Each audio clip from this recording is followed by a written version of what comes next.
極めて不愉快ですよね。そんなに気持ち悪いものをやりたいなら勝手にやってればいいだけで、僕はこれを自分たちの仕事をつなげたいとは全然思いません。極めて何か生命に対する侮辱を感じます。So the other day, a bunch of people on the internet started noticing something strange about Alex Garland's Civil War posters. It started when someone picked up on the fact that one of the posters had a lake in California with a giant swan. Just a regular looking white swan, but actually the size of a boat.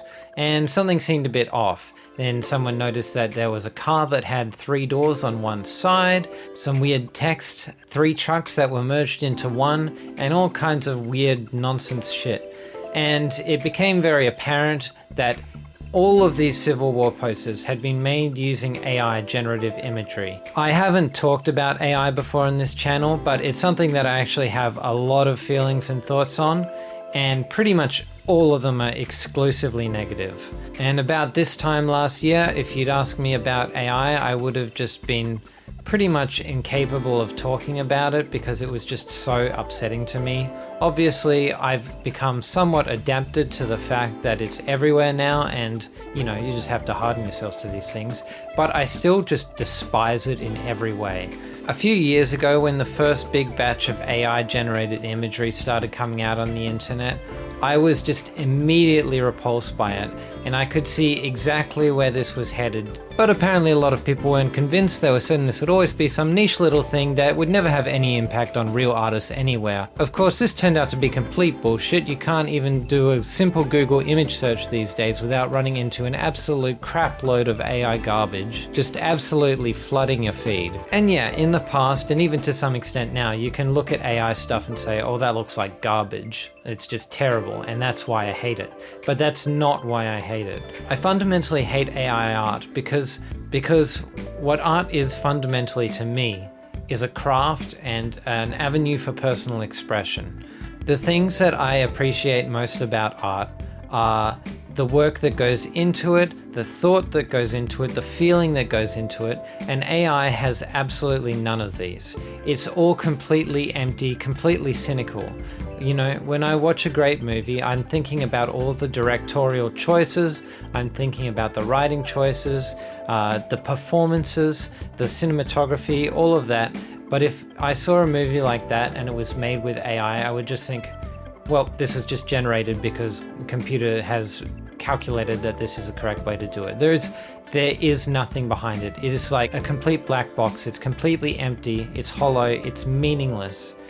And any meaning that it can give you is just something that's artificially created.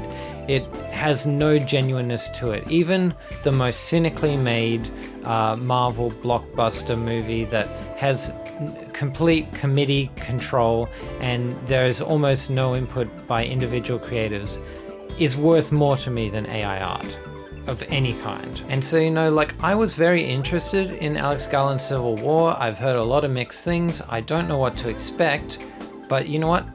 Because of how this is with the marketing, I'm just not going to see it now. And if anybody feels similar to me about AI, which obviously a lot of people are not going to, but if anyone does, then I just say boycott it. Just don't watch anything that has anything to do with AI. Just throw it out. Forget about it. That's my perspective. I know it's extreme. I don't really care. Nobody's going to convince me otherwise. There's some things where you just have to draw a line in the sand. You just have to see the slippery slope and say, I'm not getting involved in this. It doesn't make me happy. What makes me happy is genuine artists. It may not have even been Alex Garland's intention to have this AI art promoting his film.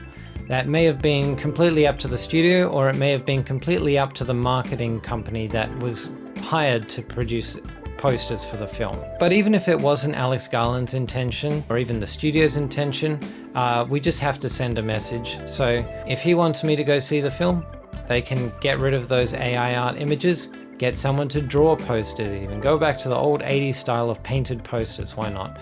But just get rid of them, replace them with new posters that aren't generated with AI, and maybe I'll go see the film. But if people just accept it and are willing to go along with the flow, then It's never going to change, and it's going to be that way from now on. There was a controversy last year with the AI intro to Marvel's Secret Invasion, and that seemed to have a negative effect on it, so let's hope that we can achieve something similar with this one. If we can't, I don't care, I'm still doing it. I just want it to be perfectly clear that people are not going to accept this, and if people do accept it, then that's what we're going to get from now on. We're just going to get AI crap. I'm not going to make the plagiarism argument or anything like that. I actually think it's a kind of a flawed argument. I'm just going to make it on the fact that I think that AI art is a net negative for human society and for human flourishing overall. And I think that's enough. That's all I need to argue.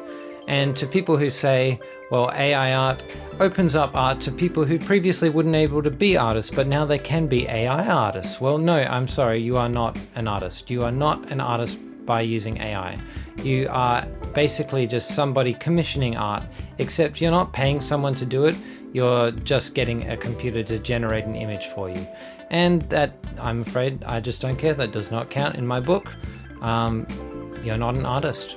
If you want to be able to make good art, I don't care if it's gatekeeping. Get better at making art. Learn. Teach yourself. Find educational resources online. Go in there, do it every day, practice. You can use digital tools, physical tools, whatever you want. Just practice and do it as much as you want until you get better at it. And honestly, if you make terrible art, if you make crap art that sucks, then I still respect you 1,000,000 times more than I respect someone who makes AI art. I don't even like the term AI art. Who makes AI images? Who prompts the computer to generate an AI image and then calls it art? I do not respect that at all. Literally, you could be drawing this crappy circle people that children under the age of 6 draw when they don't know that people's heads and bodies are separate things yet. And that will make you more of an artist than an AI prompter. Whether we like it or not, AI art is going to get imperceptibly different from human-made art. And that's going to be a massive problem in the future. It's not going to be an issue just for creativity either. It's also going to be an issue for knowing what's real and what's false, what happened and what actually did not happen. Now already, just when I look up the videos of the UAE floods the other day, I'm just seeing half of the videos are completely obviously made with Sora, just fictional videos that claim to represent something. Like there was a tornado in one of them. Come on. And it's just everywhere now and it's disgusting and I hate it. They'll get to a point where I can't tell which video of the UAE floods is real and which ones are AI. And that is horrible. There will be a point where AI can just generate anything and it look completely convincing and it can be just as good as anything else. But the one thing that AI can never do is be authentic, because it is not from a being. It's not an authentic expression. It's not authentic creative decisions. It's just all computed. And it's impossible if someone uses AI to know how much is generated and how much is authentic. And so really the only way I want to approach it is basically a one-drop rule. If you use any AI art in your work, I'm not interested in it. If I see a hint of AI anywhere, I'm out of there. I am not getting involved. This may mean in the future that I just don't watch new movies, and honestly, I thought about this a lot and I'm fine with that. We have over 100 years of cinema that I can be happy with for the rest of my life.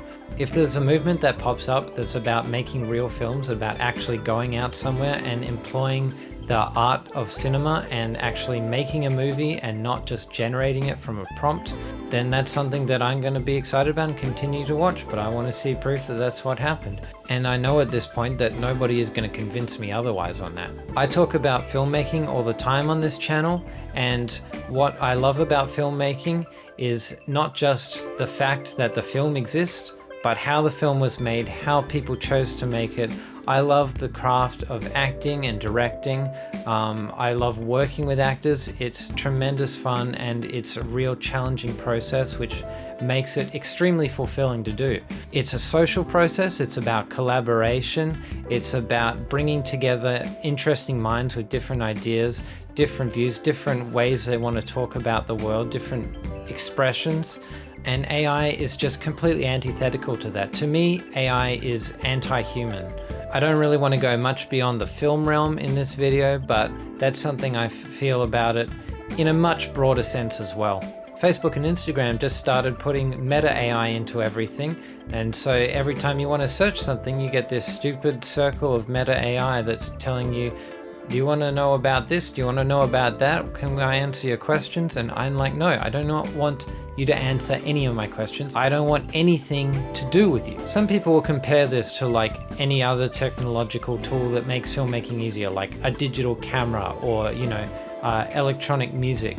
And I think you can have criticisms of those, but it's a completely different thing. There's a massive gap between something that makes filmmaking, easier because it's a better medium to record in, for example, or like, a piece of technology that allows you to do something you couldn't before, and something that just removes humanity from the process altogether, that just removes the actual art. And I am happy to gatekeep that. I am all for stuff in filmmaking that makes it a bit cheaper, like a cheaper camera, even tools like computer graphics when made by people that allow you to achieve things that you wouldn't otherwise be able to achieve. But nothing else has ever taken over art from a creative standpoint and done the thinking for people, except without any sort of actual feeling or real thoughts behind it, just a computation. Nothing has ever done that. There is nothing like AI out there. It is not comparable to any other advancement in technology in history. Every other piece of automation in history has allowed people to flourish by allowing them to use more of their minds, the one thing that makes human beings completely unique as a species. AI is completely the opposite. It dehumanizes people. It takes away what makes them special. And if you're talking about the labor market, it's putting people into more unfulfilling, difficult, labor-intensive jobs again, because it's removing the thing that actually made automation a good thing in the past, because it allowed people to do more with their brains and less with their bodies. So yeah, look, this is a quick video. I know a lot of people are going to hate this, especially the AI tech bros and all that sort of shit who just go all in for it and say you can't stop the future and all that. You know what? I've heard all the arguments. I'm very familiar with them. I could argue against them happily, but I just don't want anything to do with this stuff. I just wanted to get my thoughts out there and encourage people not to watch anything that has anything to do with AI. I know this doesn't have too much to do with Civil War. That's just what made me think about it. And I'm intentionally leaving any actual visuals of the AI out of this video because I don't want any of that in my video either. You know what? Artists should have a symbol that lets people know that they do not use AI in any form in their content. And I've come up with a bit of a logo as well. So I'm thinking maybe this, what do you reckon? Sort of this shuriken of 3 A's and an I stuck in there somewhere that indicates anti-AI artists. Yeah, what do you reckon? Because yeah, that's what I want to do, and I can promise that I will never intentionally put any AI content on this channel. If I do, it's a mistake, and I'll probably take down the video and re-upload it without it. People are just getting sick of this stuff, and I don't know what we're going to do about it. I know that YouTube is trying to implement a system where you have to indicate whether there's any AI content in your videos, which I hope that they find a good way to make sure that that is actually true, because it's going to be difficult to monitor. But I hope that they manage that. And yeah, I think everyone's just sick of this bullshit, and it's going to be with us forever, probably, unless something crazy happens. But I just want to leave myself out of it as much as I can. That's all I got to say today. If you want to see something that has zero AI and is made from a very deep personal place, then watch the film that I've uploaded last week. It's called 12 Years. It's about a 17-year-old girl who reunites with her estranged father who's living as a grey nomad traveling in the bush. It's very much an expression of everything that I love about storytelling and filmmaking and what I want to see in the future. All right, have a good day, everyone.